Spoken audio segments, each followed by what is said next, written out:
கயான் மதுசங்கர் மற்றொரு வெற்றிக்காக நேற்று தயாரானார். ஆனால் திடீர் விபத்து அவரின் எதிர்பார்ப்பை சீர்குலைத்துவிட்டது.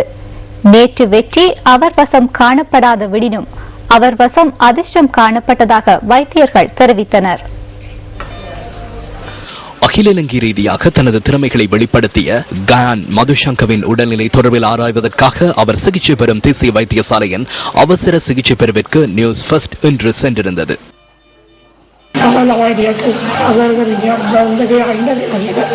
நாங்கள் பயிற்சிகளில் ஈடுபடும் போது திடீரென ஈட்டி என் கண்ணின் கீழ்ப்பகுதியில் பாய்ந்து தொண்டைக்கு அருகில் வந்தது.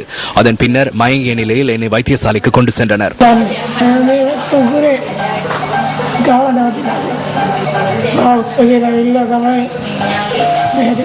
அம்பலிப்பிட்டிய பனாமுர மகாவித்தியாலயத்தில் கலைப்பிரிவில் கல்வி கற்கும் உயர்தர மாணவனே கயான் மதுசங்கர் கடந்த ஆண்டில் மெய்வாளுநர் போட்டிகளுக்காக அகில இலங்கை விளையாட்டுப் போட்டியை பிரதிநிதித்துவம் செய்தார்.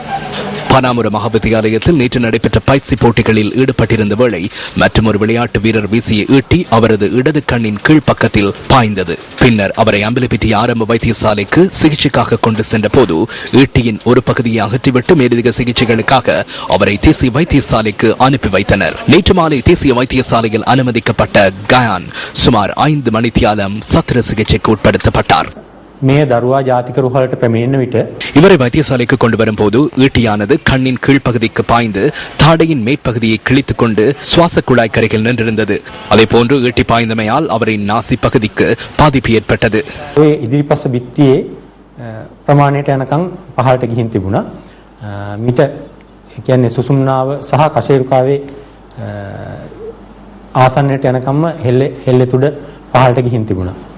திடீர் விபத்துகள் பிரிவின் விசேட சத்திர சிகிச்சை நிபுணர் வைத்திய கலாநிதி வசந்த் விஜயநாயக்க, முக மற்றும் வாய் தொடர்பான விசேட வைத்திய நிபுணர் ஆனந்த ரத்நாயக்க, தொண்டை காது மற்றும் நாசி தொடர்பான சிரேஷ்ட வைத்திய கலாநிதி சிந்தக குணரத்ன மற்றும் மயக்க சிகிச்சை நிபுணர் உட்பட 30 பேர் இந்த சத்திர சிகிச்சையில் ஈடுபடுத்தப்பட்டனர்.